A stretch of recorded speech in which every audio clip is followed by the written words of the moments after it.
Hey guys, welcome back to my channel. If you are new here, welcome. I am so glad that you can be here with us today, and I hope that you'll come back, okay? So I'm gonna give my honest opinion about this video. I'm gonna start right off by saying that the video is weak. It's a shit show, and it's not because I hate Sunnee and because Sunnee hates me, but it's because Sunnee has some serious mental issues that is obvious to see, and you know, she's not going to be able to sit down and have a decent conversation with anyone. I also feel like this is a video that could have been done online. There was no reason for her to fly out to New York for what we're about to witness here. So let's get right into it, guys. One night after drinking, you leave the club early. On your way back home, you get into a car accident. You then wake up with both of your legs completely gone and no mobility in your left arm. You knew from then on your life would never be the same again. Trapping Anonymous. And I remember looking down and I see my legs was gone. And then I tried to move my arm, couldn't move it. And so I was just like, damn, where my kids at? Like, I started thinking about my kids.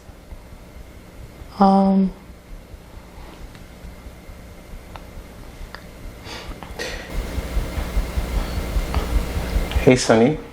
Hi. What's wrong? I've never, this is a first for me. Okay, I'm pausing the video right here because what do you guys think he means by, wow, this is a first for me? To me, he said that because as soon as she sat down, she burst out into tears. So that right there is the reason why I said Sunnee needs therapy. She needs to talk to someone. She needs to express how she feels, because I know if it were me and I had been in that type of accident, there's no way I could be out here without therapy. I'd have to go to therapy at least once or twice a week. Okay, let's get back into it.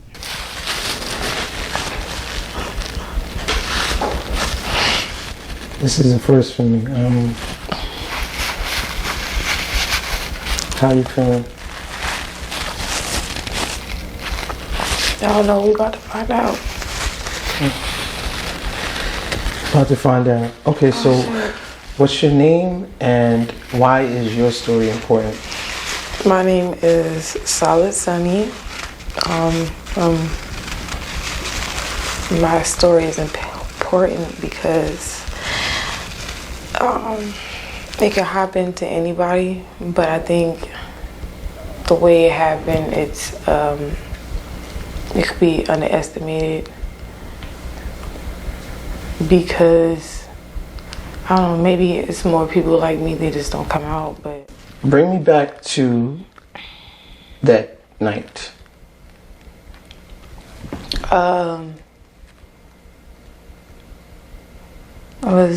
I dropped my kids off. Before that, I went to church and dropped my kids off. No matter of fact, no, I dropped my kids off first. And like earlier that day, I went to church. Because I went by myself. And I walked out or whatever. I remember going home, just real angry. And just damn, I don't even want to go to the club. You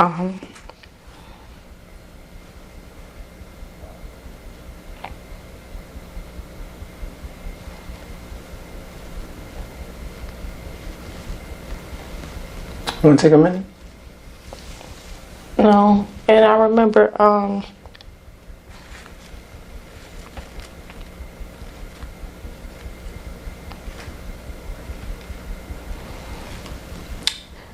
going to the liquor store and buying liquor or whatever. And I just was so angry, and I was just damn, I don't want to do this anymore. I was over it. In the club. Working in the club, Being a single mom. Now that's one thing I can definitely attest to. Being a single mom will drive you crazy, girl, if you're not used to it and you're young and it's your first time. So I can see what she's saying there. And especially if she hasn't had any guidance growing up, the right type of guidance. So I understand that part. But girl, the rest of this shit, let's continue, y'all. This is crazy. Trying to go to school and not having support. I just remember just being over it. And so I'm working and working and working. I got a high tolerance, like I told you, you know what I'm saying? But this night, it was just different. So I was just like, damn. I don't know, some point in the night, it had been 2 o'clock in the morning, I don't know. I was like, I just felt this, I don't know, I just felt weird. I just started thinking about my kids real heavy. I'm like, I'm not doing this no more. Stripping? Yeah. Okay. I'm done. So I went in the back, packed my stuff up. Wow. Didn't even think twice. Normally I probably would have but like I said, it was just different. And I got in the car, pulled off, left normal. From where I was dancing at to where I was going was an hour and 45-minute drive. Wow. Or whatever. Almost 2 hours. Yeah. So probably I think I was probably a little bit far away by the time I started getting sleepy and tired behind the road. I tried putting the window down, turning the music up. It didn't work.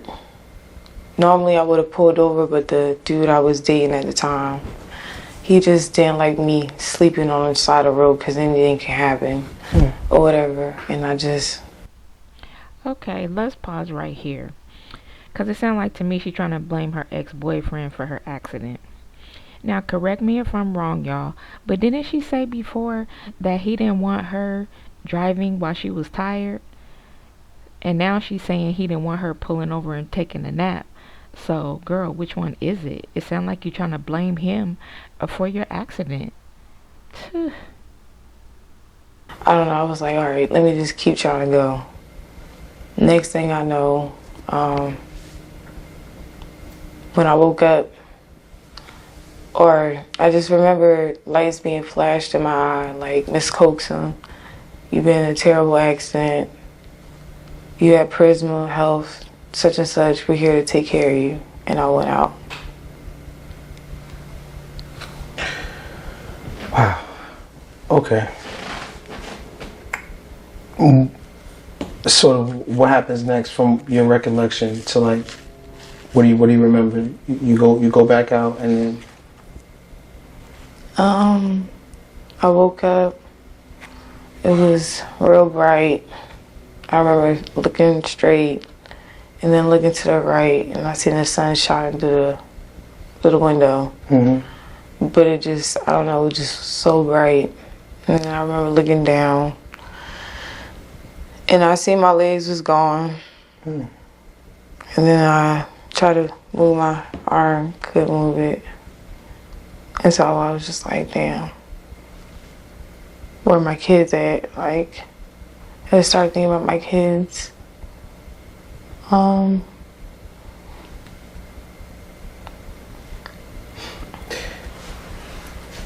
So you seeing that your limbs were gone, you had no mobility in your left arm, and all you could seem to think about was your children.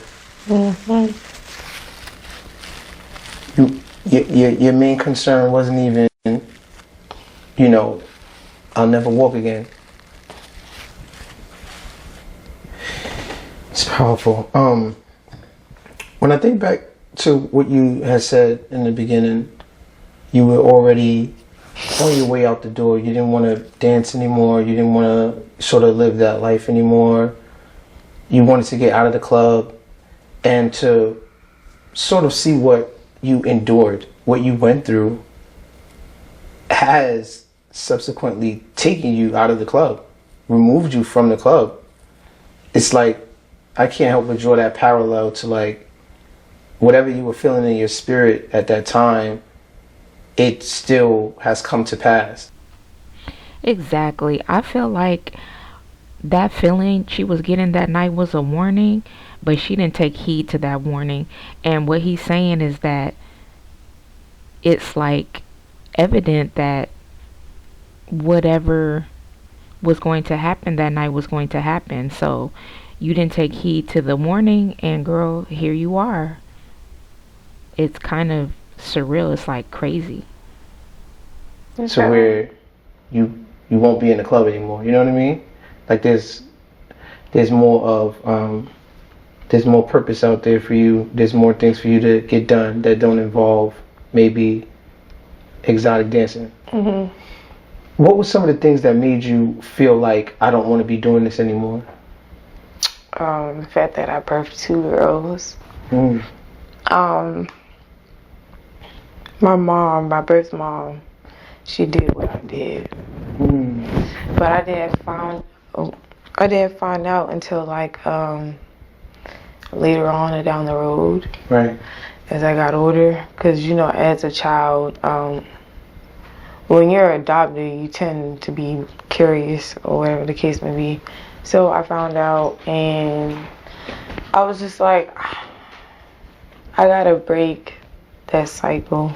Right. Like, you know what I'm saying? Like, I can't keep doing what I'm doing, even though my kids don't know. Mm-hmm. Okay, 2 things she says right here. Number 1, she says that she has to break the cycle, but breaking the cycle would not be getting drunk, cursing out people on social media, getting on live, playing music all day, hood ratchet music at that. So part of breaking the cycle would be healing yourself now, moving past what happened at your pace and healing. The second thing she said was that her kids didn't know. Well, I tell you right now, your kids do know. Your kids are old enough to know. They're in that house with you while you're yelling and screaming and smoking and drinking. So they know. Okay, so it's time to stop. Because I wasn't like sloppy with it. Mm-hmm. But it was just the fact that, damn, maybe one day they might find out. Like, Of course. Okay. So. I understand that. So to flash back to when you're looking around, you're feeling. Are you in any pain in the hospital? Are you, or are you like, you are in pain? I mean, of course I was in pain, but it wasn't like, I got a high pain tolerance. Mm-hmm. I knew what I was dealing with. I accepted the consequences. And, you know, when I opened my eyes, so I don't know, I never really focused on the pain. It was more so like, how can I like keep going? So I'm always in pain, even right now. Like, I could be in pain while talking to you, but it's not going. You might see me like bend down or whatever, put my head down or something, but that's only because like my arm hurt. But it's not like I'm just focused on the pain. If that makes sense.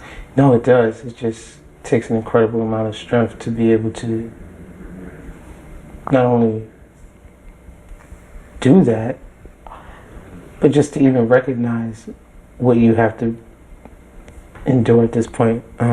Sorry. Okay.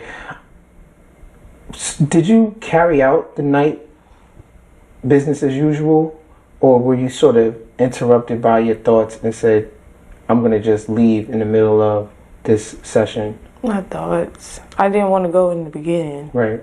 So I was already dealing with that, and it was just like, I don't know. It wasn't like I said, it wasn't like any other night.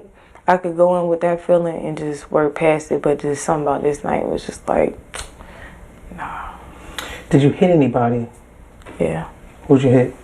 I don't know if it was a man or a woman. They weren't injured, but I did mess up their car. I'm sorry, y'all, but I'm gonna call lies and cap again right here.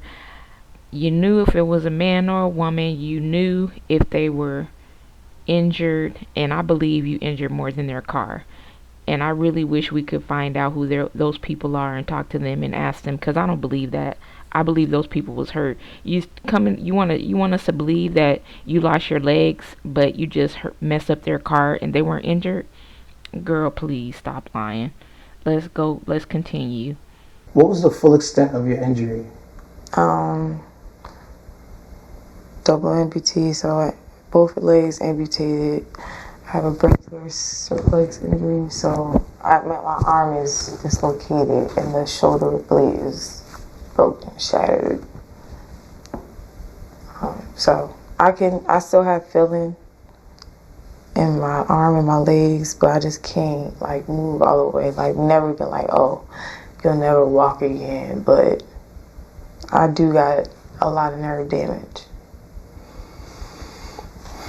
And it was to the point where they couldn't give you like a sort of like anything in your arm that will repair it. At the time they could have, but because I had so much trauma to my legs, I received a bone infection, so I couldn't operate on this arm, I guess. Okay. Drinking is sort of part of the game in a nightclub. Everybody drinks. They go hand in hand. The customers drink, the dancers drink. Everybody drinks. Bartenders drink. Yeah. Everybody drinks. Everybody drinks. So that being sort The of only people you're not gonna see drinking is like security right. or management. Right. They're not gonna drink, but everybody else drink. And that's something else I don't believe. I do not believe that everybody in the strip club drinks. So if anybody in here was a stripper or works in a strip club, please let me know, because I don't believe that. And I say that because how long have you been? How long were you dancing? My 18th birthday, so 18 after 18, a little bit after 18. So how many years? From 18 to 26. Okay. So about 10 years. 18 to 26 is not 10 years, is it? Almost going on. Oh, probably. Itching it. Yeah, sorry, my math is off right now. Okay, so almost 10 years, you're dancing. Let's be real, you're drinking most nights. Mm-hmm. You're drinking and driving most nights. I started drinking at 15.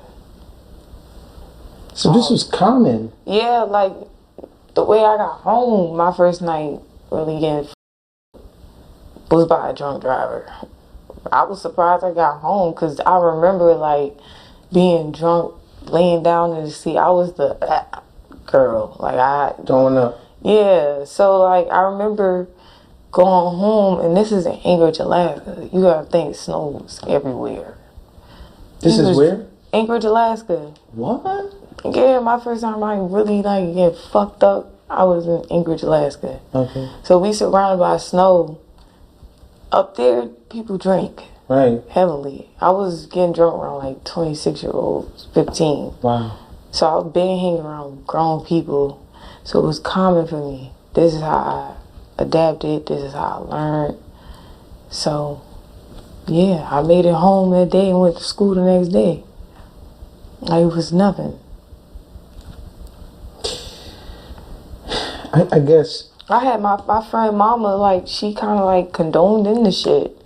She knew we was getting fucked up. She would give us the weed, like, so it was kind of like, that's what we was. Something was destined to happen, though. That many years, drinking and driving, Mm-hmm. coming home late, Mm-hmm. whether you're sleep deprived and inebriated, something is bound to happen. It's either I'm hurting somebody else or I'm hurting myself. You know? I've been hurting myself for real. Exactly. That's a good point he's making, because no matter what we do in life, if we're being reckless and just out here tearing up things, you gotta always know in the back of your mind there's gonna be some consequences coming for this. So you just can't be out just doing whatever you want, acting crazy, and thinking that there's going to be a day when God says it's time to stop and sit down. So you need to stop and sit down before he makes you sit down. Huh? I think I was hurt myself. Yeah, well, in this instance, but I'm just saying, like, overall, like, it just felt like during that trajectory of just continuously drinking, going out, you know, you just finally met the point where something happened. And I bring that up, and it's not to shame you or chastise you No, I in ain't any way. ashamed at all, because if anything, I've been with a couple of people that I was doing it with, so Right. it's not like... Yeah, no, so what I was saying was everyone does it. And if you don't do it, you've been in the car with someone who has done it. You know? Or you've been around people that have drank and drove. You know what I mean? This is just such a normalized practice amongst our people and our culture that it's not about the times you get away. It's not about the 8 years that you get away doing it. It's about the one time that we get behind that wheel and something devastating happens. You know? And you were sort of in that right now, and now for the rest of your life. How do you cope with this? How do you get up every day? How do you do it? I had already knew firsthand, like, that's why I don't take pain pills like that. That shit can get addicting. So, I don't know. It's real hard to live in a wheelchair lifestyle. It's not easy. It's not, you wake up every day and da-da-da. No, you got to deal with it spiritually, mentally, physically. It's not just and some people think, like, Girl, you need to be honest with him, and you need to be honest with yourself. That how do you do it every day? With thousands of blunts and alcohol every day. Be honest and tell the truth. That's how you do it every day. You ain't coping.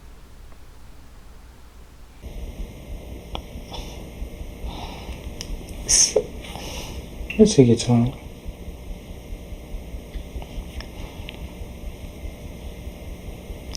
some people think it's like, you know what I'm saying? Like, people think it can't happen to them, but, you know what I'm saying? This is like, this ain't expected. None of the stuff that happens to anybody, people like me, anybody that's in a wheelchair. I mean, some people born like this. It's just people like me, you never think it can happen to you.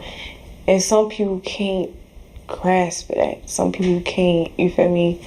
And unfortunately, it's sad because, you know, I don't know. You can.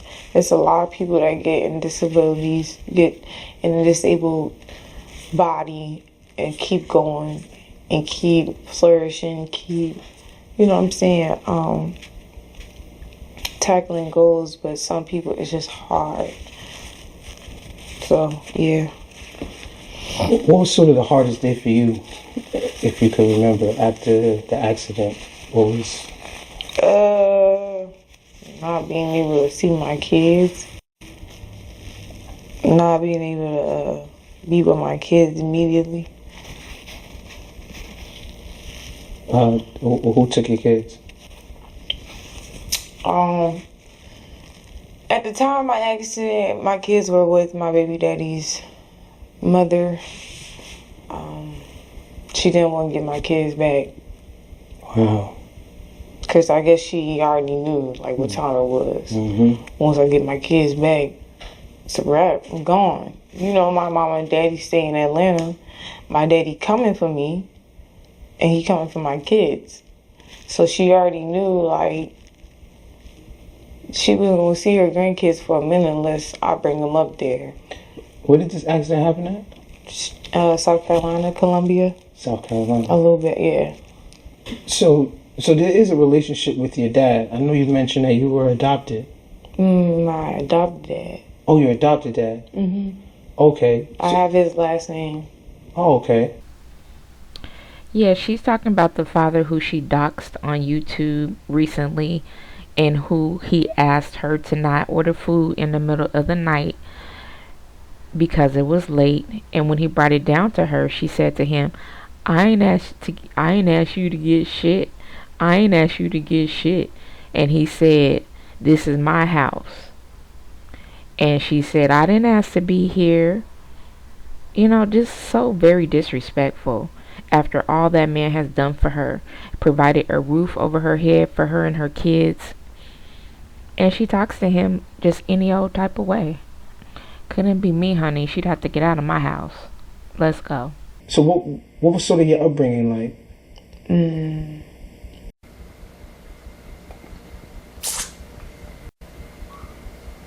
Well, who? Overall, I mean, were there times with your biological parents? Up until what age? 8. I mean, with my dad, 8. With my birth mom, 13, 14. And what was that like? Chaotic, confusing,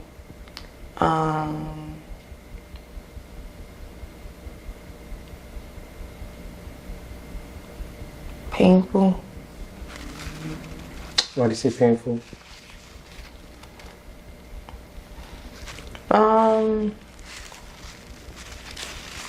Cause a lot of stuff that happened to me younger, I just didn't understand until I got older and kept asking questions.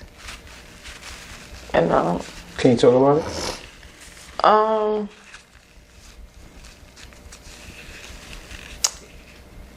Well, from birth, my mama didn't want me. She didn't want to take care of me. But she kept having kids and leaving them behind. And then, like, the same people that adopted her adopted me. So it's like family. I know some people can relate, but she kept coming back for help. They kept helping her. And with her, she brought other people. Yeah. So, you know, I don't want people to think that I'm sort of being brash when I'm asking you to deep dive into sort of that childhood experience, because you receive a lot of hate online. I know you started your own YouTube channel, you have a social media presence, and a lot of those people, I feel like they just judge you based off of whatever preconceived notion that they have about you. Now that's some shit right there, y'all. Ain't that some shit? After all the abuse she done gave to all of us online, and then he's gonna sit up here and say she get a lot of hate and people have this preconceived notion of her. Nah, nigga, this bitch is crazy, and this bitch have cussed all of us out, people that haven't done nothing to her. She's still harassing me in my emails to this fucking day. That's a lie. She don't get a lot of hate. She get a lot of bad energy back that she gives out.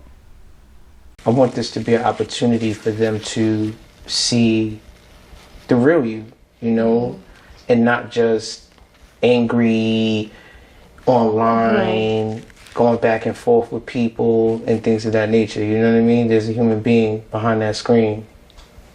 And I think this is an opportunity to show that human being. Yeah, I guess. Yeah? How could people find your YouTube channel? What?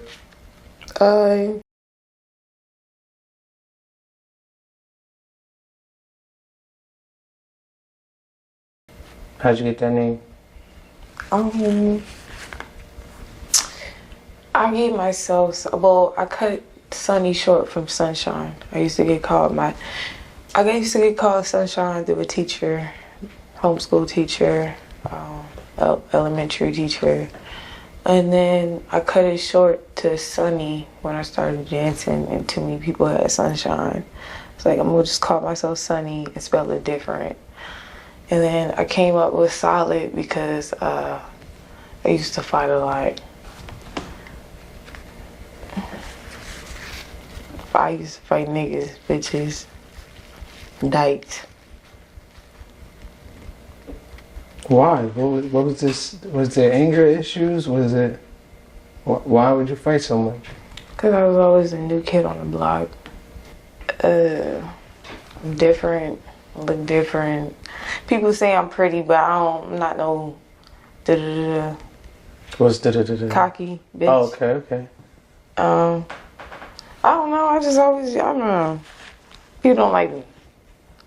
So. She loved playing that victim role, saying people don't like her. Of course they don't like you. You can't come off like you do and expect for everybody to welcome you with open arms. If you're ugly towards people, that's what you're going to get back. Just like that story you told about all them people wanting to fight you or jump you or something at the strip club.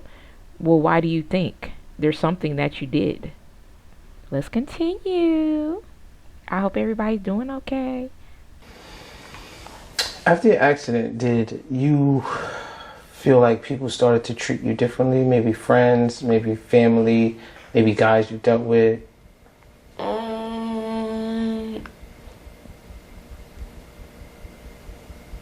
Yes and no.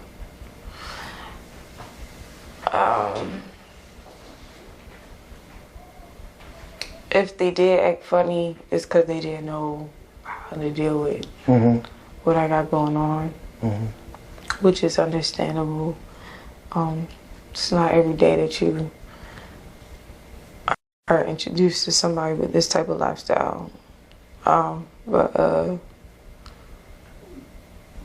No, I mean, I got people that still act the same. People that encourage me. People that, still check up on me sometimes. Yeah.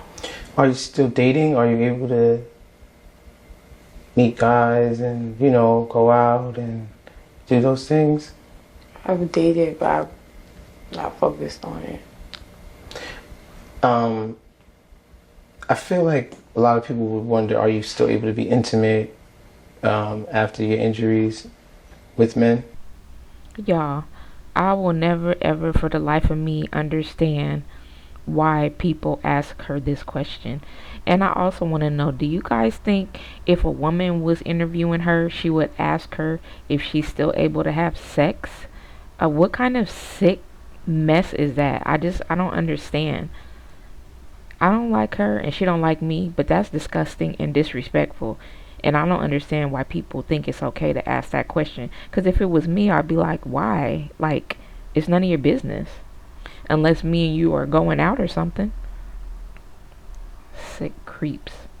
How do you use the bathroom? I have a colostomy bag. And then I have a catheter. Oh yeah, the colostomy bag. I remember that. The one that you showed on camera, that you took off and showed the inside of it on camera, and then you got some shit on some tissue and showed that on camera too. And that you raised your wheelchair up in the air to show the open wound that the bag goes on. I'm sorry, I don't know what it's called, but it was disgusting and it looked pink or something, and you were showing it and you thought it was cute. It's nasty. You're nasty. It makes me sick to my stomach thinking about it. And guess what, guys? Yes, I still have all those videos, and we will view them as much as we like. We're going to talk about her lives later also, because I don't think she took them down. I think YouTube took it down. But that's only because to prevent infections. Because who the fuck wants to sit in a diaper all day? You know what I'm saying? Like, it's just okay with me. I mean, of course, it gets in the way of fashion and shit like that, but it's cool. It gets in the way of fashion. Okay. It's so humbling. It is so humbling taking such a lifestyle change from, dancing. That's like that's probably as active as it gets. To now, essentially sitting down for the rest of your life. Okay, what was that? Did anyone else think it was creepy how he laughed and then got really serious and said to sitting down for the rest of your life? Like, what the freak was that? That was crazy. Like he was taunting her, teasing her or something. I'm not saying that's what it is, but that was really crazy. All right, guys. Cool with it. I think I've done a lot with my legs in the past 26 years. A lot of shit I wasn't supposed to do. Yeah, right. So I'm cool with it. I ain't mad at you. You have like the best attitude. You know, you have a better attitude than people with legs. And Now y'all know damn well I was gonna pause it right here after him saying you got the best attitude and the best a better attitude than people with legs. I am offended. I am offended and appalled at that statement. This girl has one of the worst attitudes that I have. You know what? I'm gonna go ahead and say it. The worst attitude that I have ever come across in my life. Don't do that to us. Don't say that to us about us. moving around, able-bodied beings that I feel are harder on themselves than even you are. You know, you have this very positive outlook. It's inspiring to just hear you speak so positively in spite of your injury. How's motherhood now? Challenging. My kids are smart. They like, damn, mama ain't got no fucking legs now. Oh shit. We can get away with anything, you know what I'm saying? But like it just be like sometimes I gotta be on them. Like that's why I yell at my kids a lot. People talk shit about me and be like, oh, you a bad mama because you yell and cuss at your kids. But I can, spank that ass sometimes, and which is, I think it's necessary. You feel me? Especially with kids. Otherwise, we gonna have them out here shooting up people like they doing now. Oh, okay, I get it. So that's why you had your 5-year-old doing push-ups when she was sick and had a horrible bad cough. Oh, okay. That's your good parenting. Okay, got it. Stealing from people, cussing out elderly people when they feel like they want to, and like I was raised by older people, so I kind of like put that on my kids, but not too much. I still spoil the fuck out my kids. I make sure they get what they want, and I listen to what they say. Another lie that we need to call out: you do not listen to what they say, because even when they come home from school and be trying to show you stuff and tell you stuff, you act like you don't want to be bothered with them, and you hurry up and send them off to go play or go. You're not a good mom. You need to learn. You need to learn to do some things differently, okay? And God bless those precious, beautiful little girls. And act on it. So. What was your worst night in the strip club?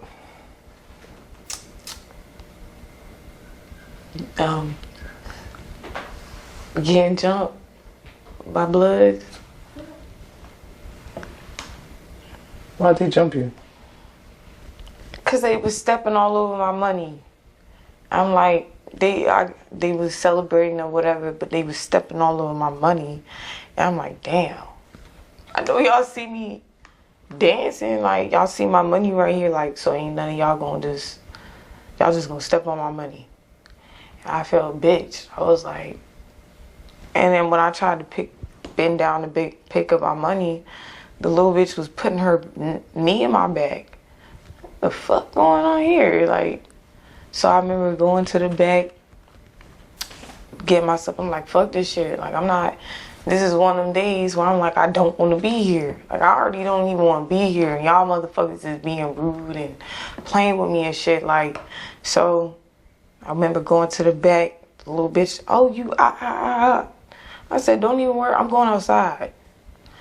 By the time I went to my trunk, dude been behind me with a crowd of people talking about something like, what do you say? What's up, you want to fight? Who the fuck are you talking to? Do I want to fight? Bitch, obviously you want to fight me. And I remember seeing the same bitch who need me in my bag and came to me. Oh, what's up? Da-da-da-da-da.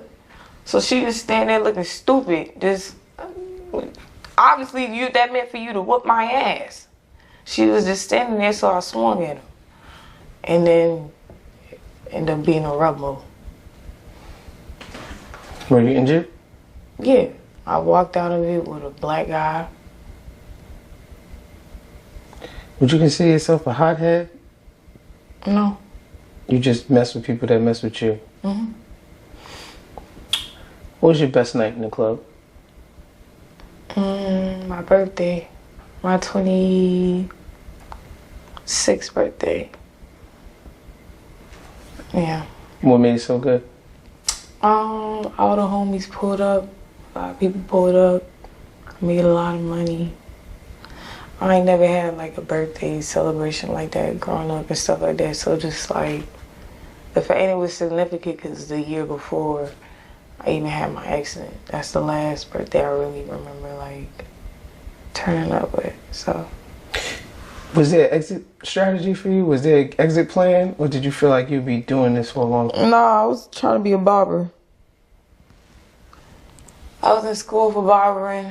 I was supposed to graduate the month after, or December 2021. My accident was October 2021. So I was trying to be a barber. This may sound like an odd question, but like, what does it feel like to like not have any legs? Like, does it like? Do you still feel like you could still walk, or does it just feel like nothing's there, or like? Nah, I feel like I'm capable of doing anything I put my mind to. Wow. Right, but it's just the matter of taking those baby steps to being able to do it again. And so my pride get in the way sometimes. Especially when it comes to asking for help. So it's whatever you make it to be.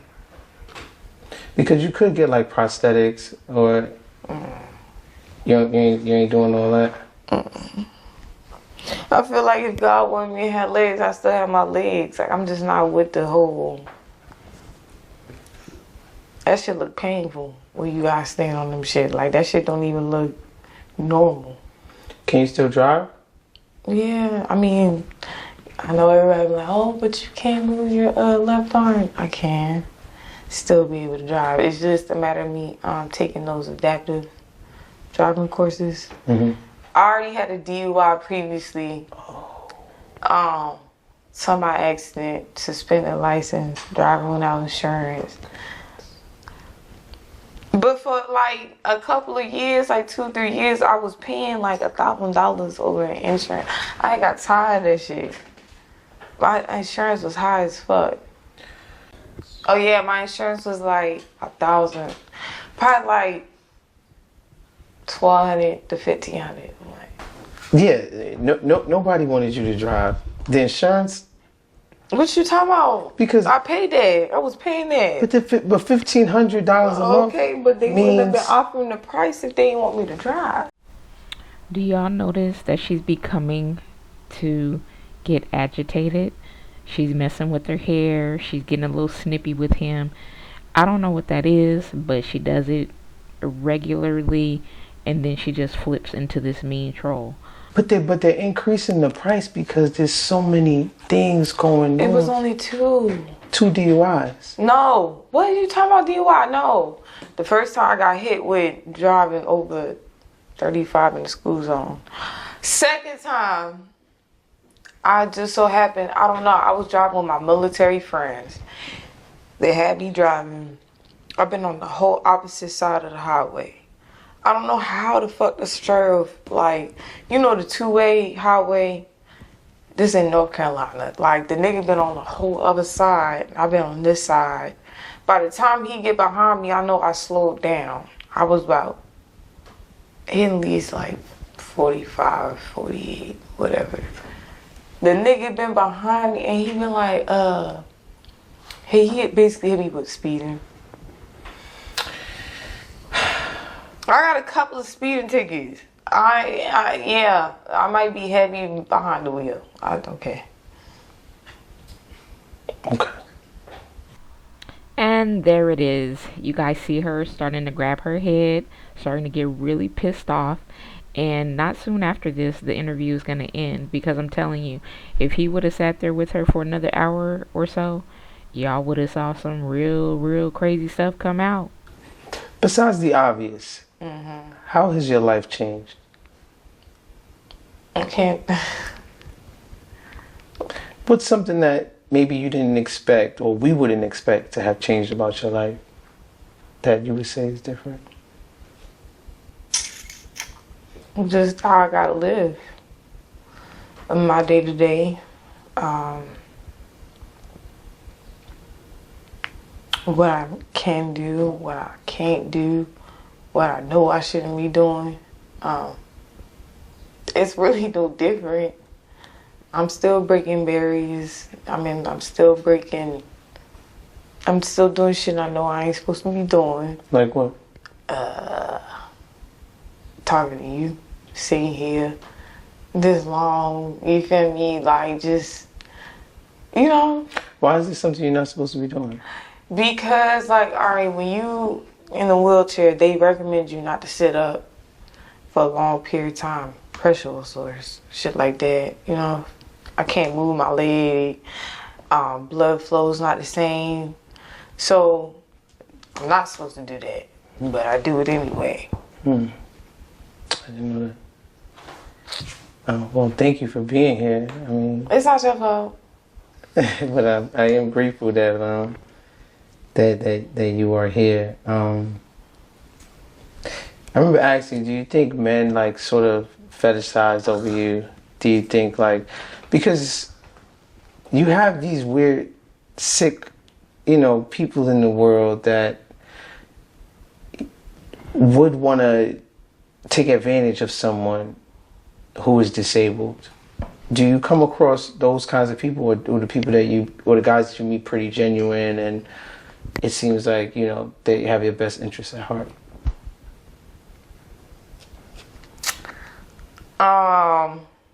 It don't look no different from how it would look if I had my legs. These niggas is still whole ass niggas.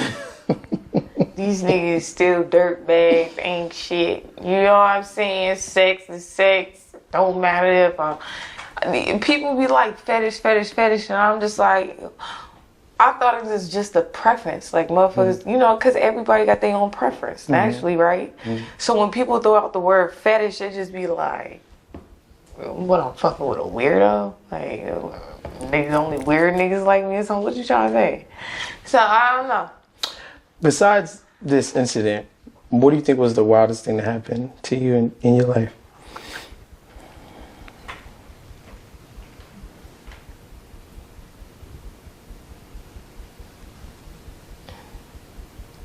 I'd rather not talk about it. That's fair. That is fair. What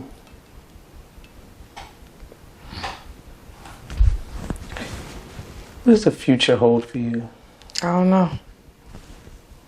What do you see yourself doing? How do you get money now? What do you like? Where do you work? Do you have a job? What do you like? The Social Security, shout out to Social Security. YouTube, I'm trying to do YouTube, but people be striking me and trying to like heat on me and shit like that. So I don't know how long that's going to. I don't know. I'm just going with the flow. You see the lies here? Do you see the lies here that come out of her mouth? People be striking her. She got one strike. She been out here striking about 3, 4, or 5 of us. So all she does is sit up here and lie. And that's why I made this video. Because I want people to see what a liar and horrible person she is. Because I knew she was going to sit right down and lie in this man's face. I'm doing what I can do. I do want to start a business. I want to start a clothing line for amputees. Work with Nike or something like that. Strictly for amputees like me, the perfect setup, the perfect size, length, stuff like that. But I don't know. Damn, I probably shouldn't even said that because I really feel like that's $1 million business. We be sleeping on that, but. Okay. How did your boyfriend feel about you? Who? How did your boyfriend? What? At the time, Okay. when you had a boyfriend, Yeah, how did he feel about you stripping at that time? They met me in the strip club. Oh. But eventually, not my baby daddy. But he knew what I was doing. Okay. Everybody knew what I was doing. And so, like, they was cool with it at first, but then, I don't know.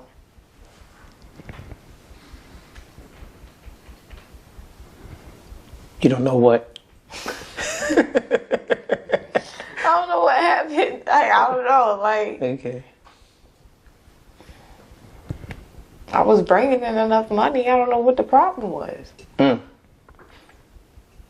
don't know what the problem was. Just niggas I was bringing in the money. And ain't that what I was supposed to? I don't think that's what I'm supposed to be doing, bringing in the money. Well, traditionally, women are not supposed to be bringing in the money, but that's a different traditionally not. Yeah, but it's when a different conversation. But we can have that conversation though. Well, this is not about that. Oh, okay.